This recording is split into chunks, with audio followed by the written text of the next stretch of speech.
yang akan terjadi jika cinta masa lalu muncul di hari pernikahanmu?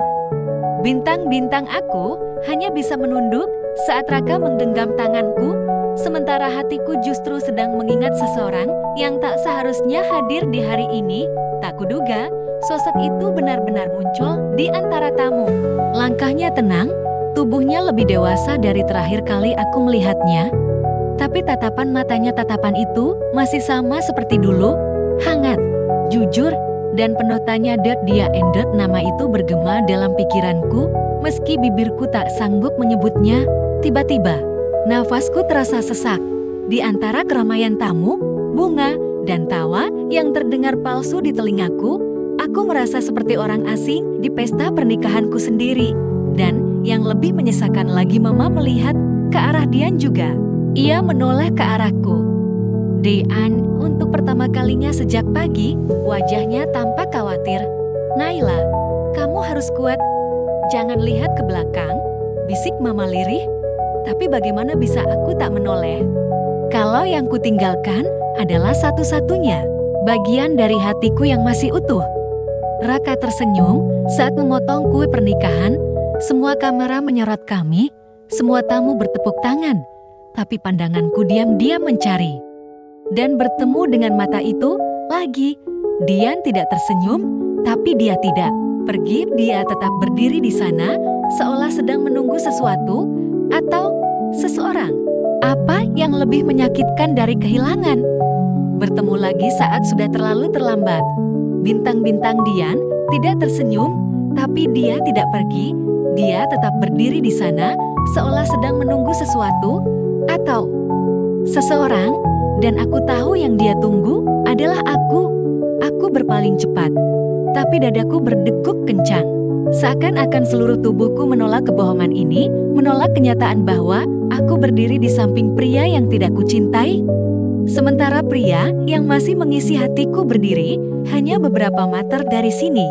Sayang, kamu kenapa? Suara Raka menyentakku pelan.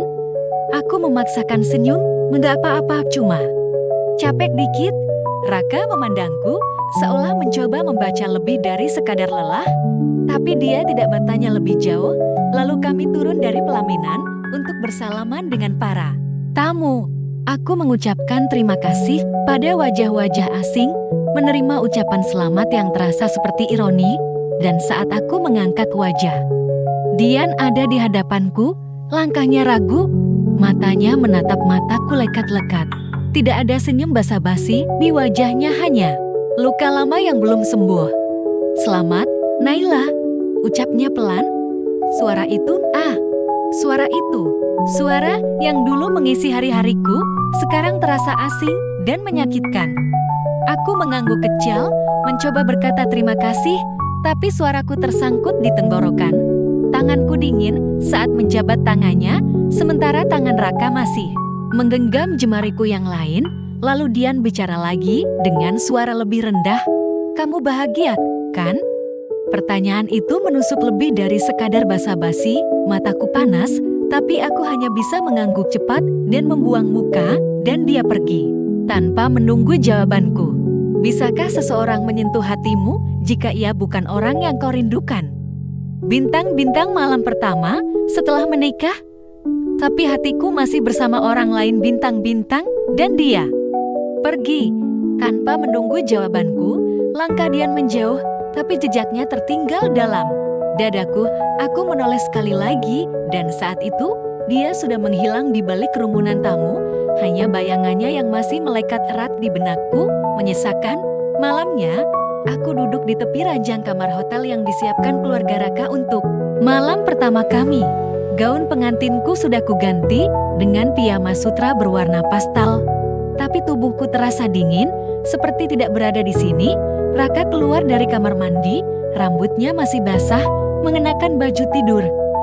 Dia menatapku sejenak sebelum duduk di sisi ranjang, tak terlalu dekat. Capek, ya? Tanyanya pelan. Aku hanya mengangguk. Keheningan menggantung di antara kami, bukan karena canggung, tapi karena ada banyak yang tidak terucapkan.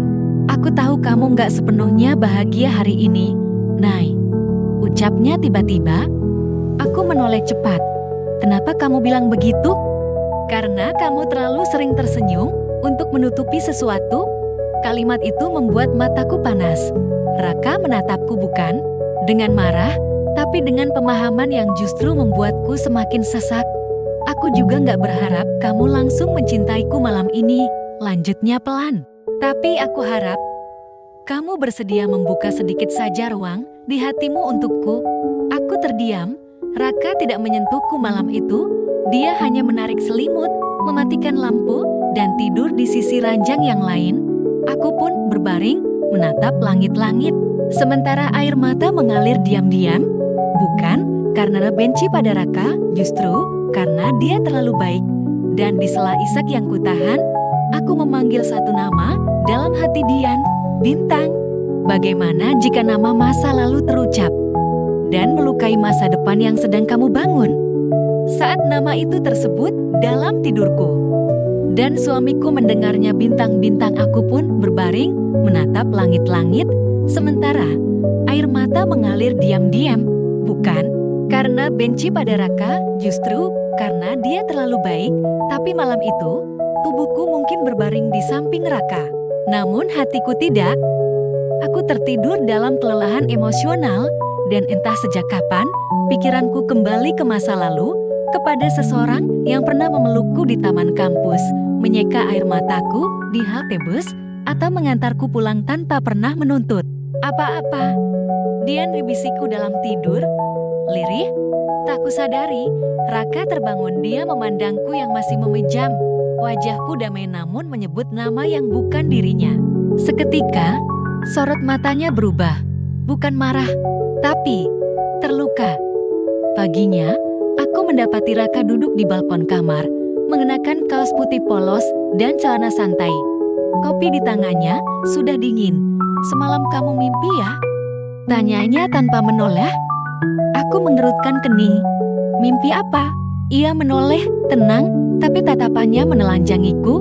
Kamu nyebut nama seseorang? Dian, dunia seperti berhenti. Jantungku seperti jatuh ke perut. Aku gugup, tak bisa segera menjawab. Dia orang yang kamu cintai sebelum aku, kan? Aku menggigit bibir, dan untuk pertama kalinya sejak kami menikah, aku tak bisa berbohong.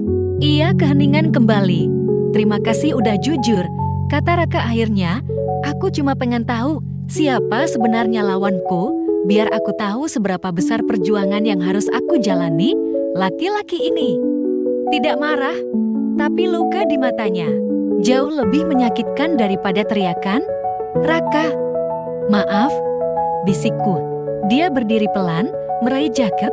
Nggak perlu minta maaf, Naing, cuma jangan bohong lagi. Aku kuat bersaing dengan cinta lamamu, asal kamu kasih aku tempat yang adil. Hari itu, aku belajar. Kadang luka tak datang dari masa lalu, tapi dari ketulusan orang yang berusaha menggantikan kenangan itu. Bintang-bintang-bintang, kalau kamu jadi Raka, apa yang akan kamu lakukan setelah mendengar nama mantan istri kamu sebut dalam tidur? Episode berikutnya akan membuka babak konflik yang lebih dalam karena masa lalu tidak pernah benar-benar selesai. Jangan lupa ikuti channel The Fabula. Subscribe, like, share, dan tulis di kolom komentar.